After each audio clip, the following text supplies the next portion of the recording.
January 7, 1942. Pearl Harbor. The sun rises low over the harbor, its pale light catching on twisted steel and oil-slick water. The air smells of fuel and salt. Smoke still lingers in memory, if not in the sky.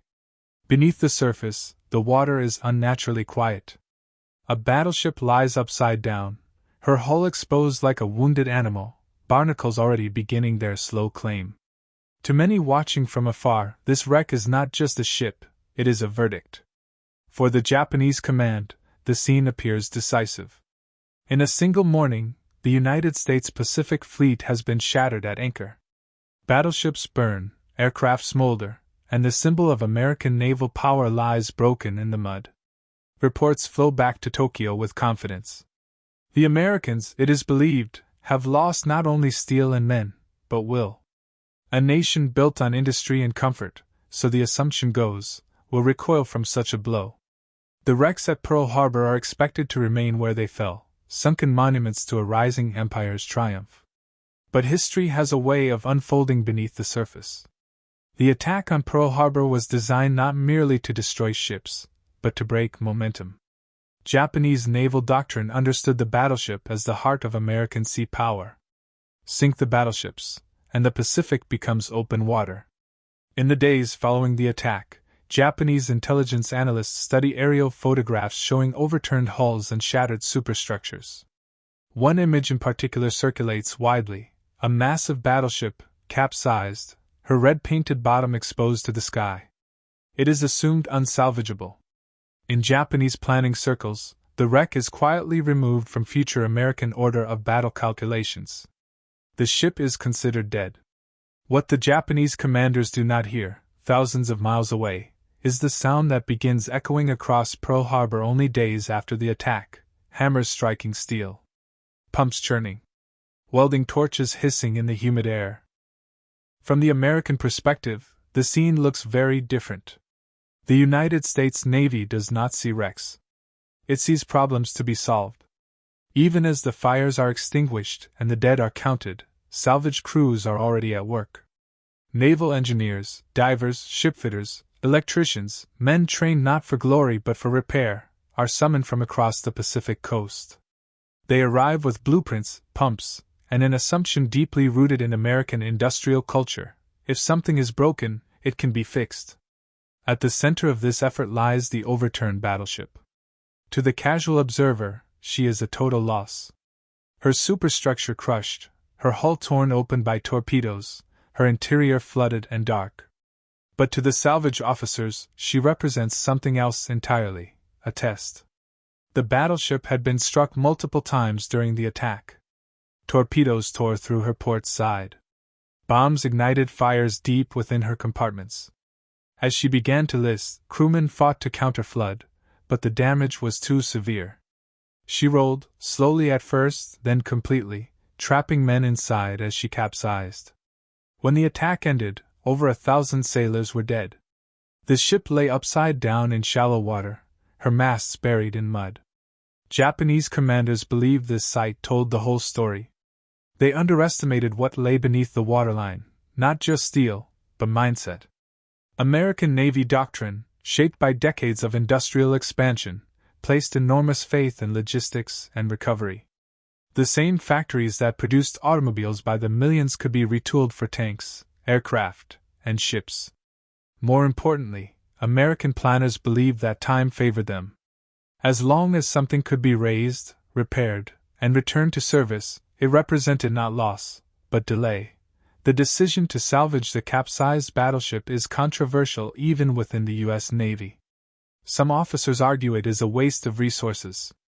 Others insist it must be done, not just for the ship, but for morale. The wreck has become a symbol. Leaving it inverted in the harbor would mean accepting the enemy's narrative. And so, the work begins. Divers descend into black water thick with oil and debris. Visibility is near zero.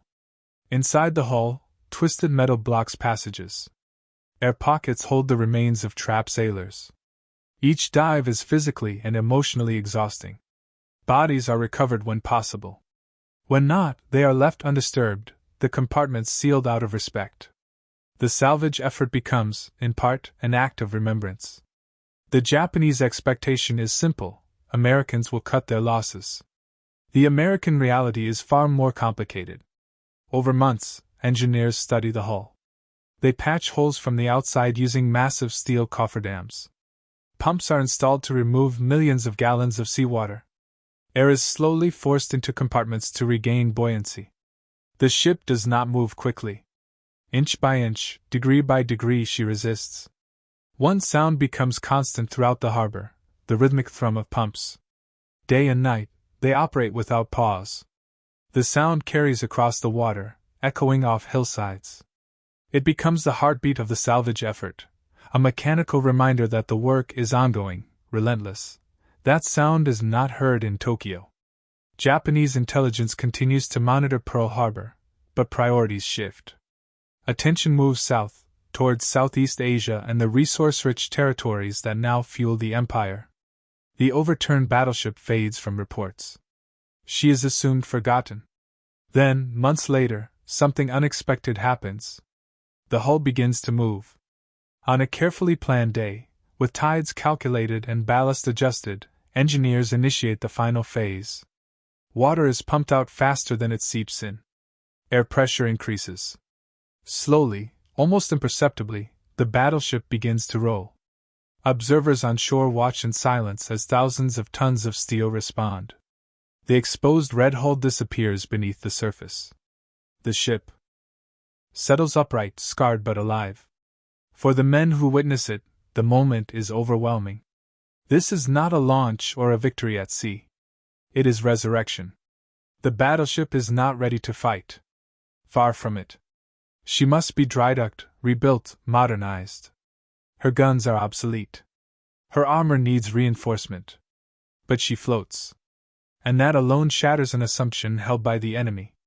Historical records later revealed Japanese surprise at the scale of American recovery efforts. Post-war interviews with Japanese naval officers show genuine disbelief. The expectation had been that Pearl Harbor would cripple the fleet for years. Instead, within months, ships damaged or sunk in the attack are returning to service or contributing in other roles. The raised battleship becomes a case study in transformation, not just of steel, but of perception. Before the war, Japanese naval ideology emphasized decisive battle and irreversible destruction. A ship sunk was a ship removed forever. American ideology, by contrast, treated war as an extension of production. Losses were temporary as long as capacity remained. The salvage effort exposes this difference in stark terms.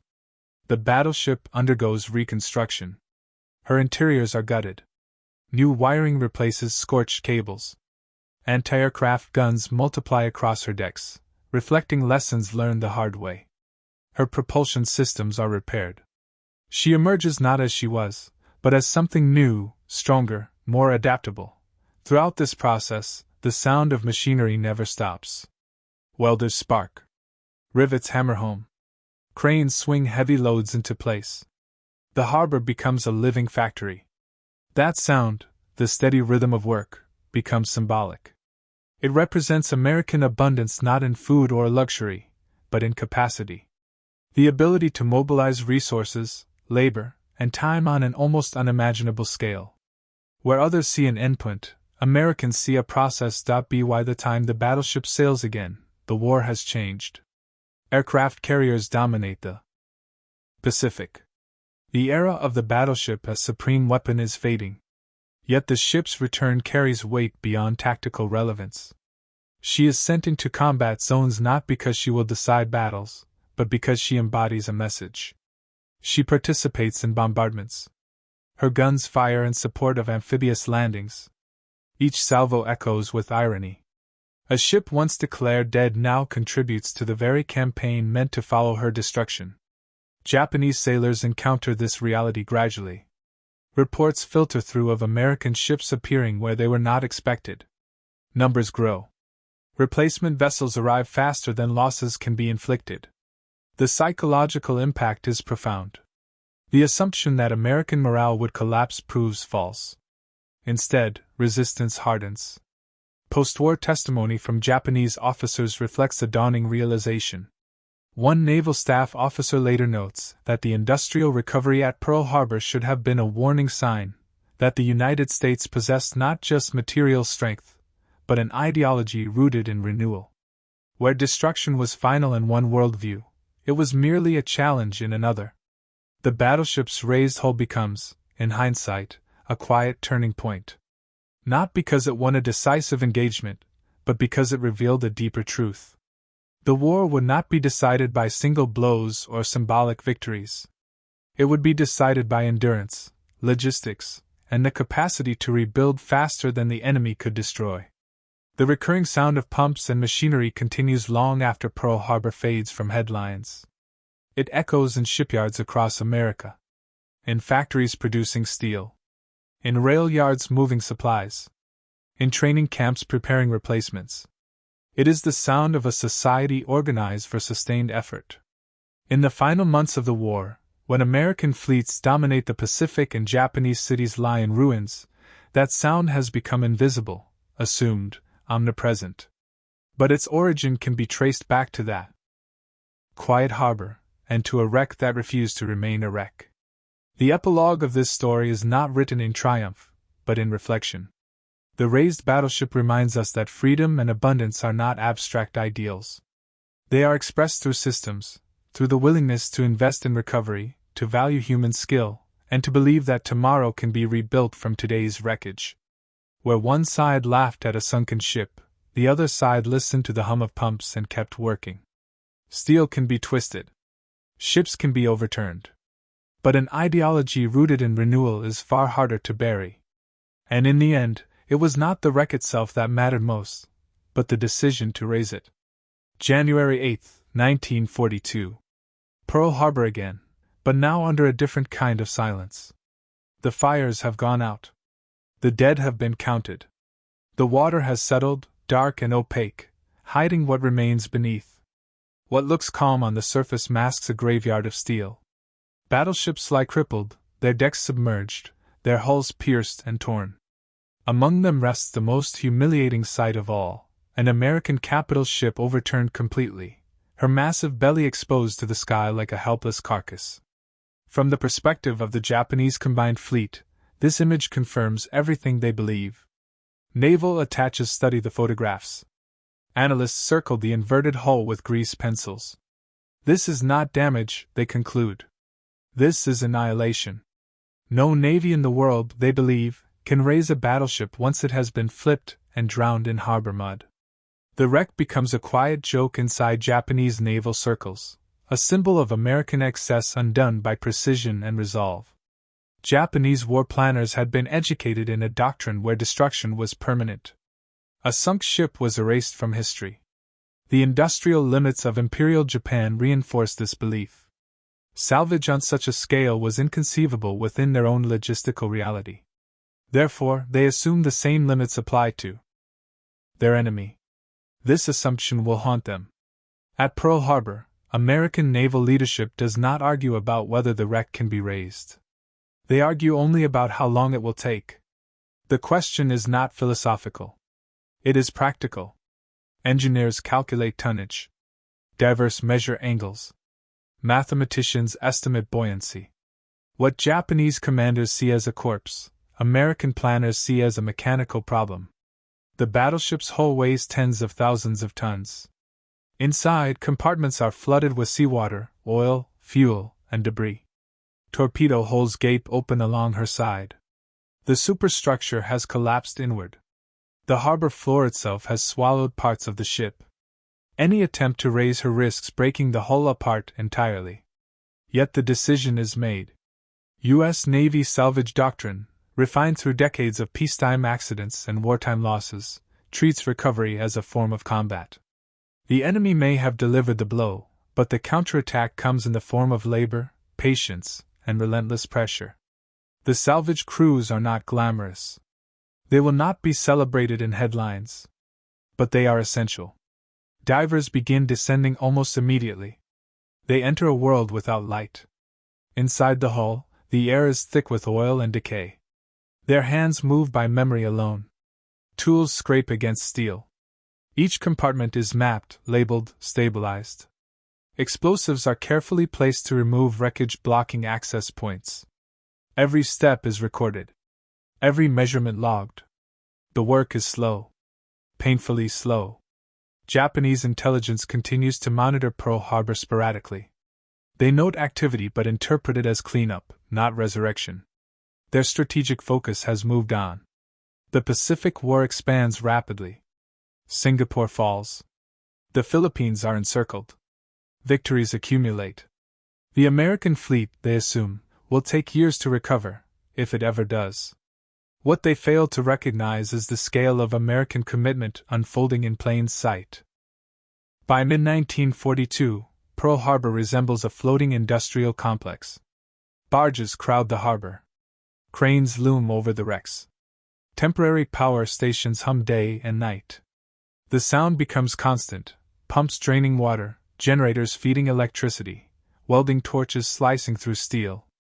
This sound carries across the base like a low, mechanical chant. It is the sound of refusal. The overturned battleship becomes the most complex salvage operation ever attempted by the U.S. Navy. Engineers decide that the only way to save her is to rotate her entire hull upright while still in the harbor. This requires sealing massive breaches, reinforcing structural weaknesses, and controlling buoyancy with extreme precision. Any miscalculation could snap the ship in half. Japanese commanders never imagined such an effort would be attempted. Their own navy lacks the equipment, manpower, and fuel to even consider it. The wreck, to them, is proof of finality. Inside the hull, American divers encounter the human cost of delay.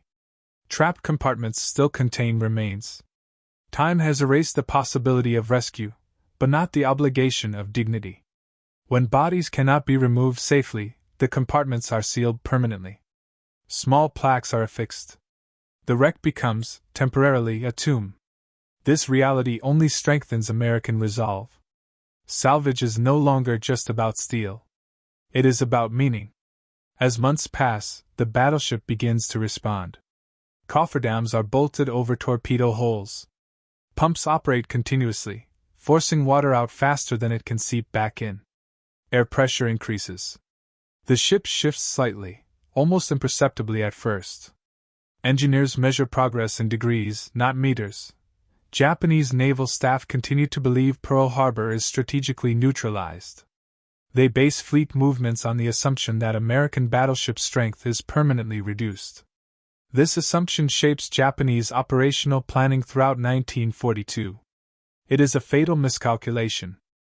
The turning operation begins in earnest under carefully controlled conditions. Ballast tanks are adjusted. Water is redistributed. Air is introduced gradually. The ship resists, groaning under stress. Steel beams creak. The harbor holds its breath. Then, slowly, the impossible happens. The hull begins to rotate. Observers describe the moment as unsettling. A ship that had lain motionless for months suddenly moves with deliberate purpose.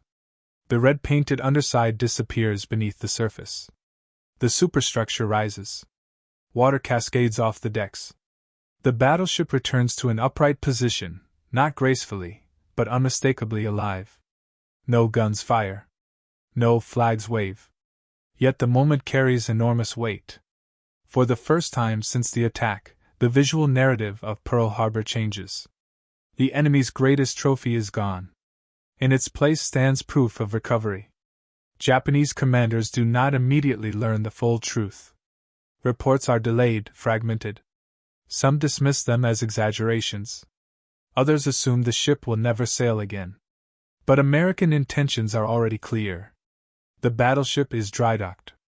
Repairs begin immediately. Damaged sections are cut away entirely and replaced. The ship is modernized beyond her original design. New radar systems are installed. Anti-aircraft armament is increased dramatically. Lessons learned from the attack are embedded directly into her steel. She becomes something different from what she was before.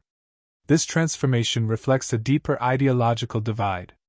Japanese naval culture revered the decisive blow, the single, perfect strike that would determine fate. American naval culture accepted imperfection, assuming that mistakes could be corrected through effort and scale. The raised battleship embodies this difference more clearly than any speech or manifesto. By late 1943, the ship is ready for service. She will not dominate the war. Aircraft carriers now shape naval combat. But she will serve. And her presence alone sends a message.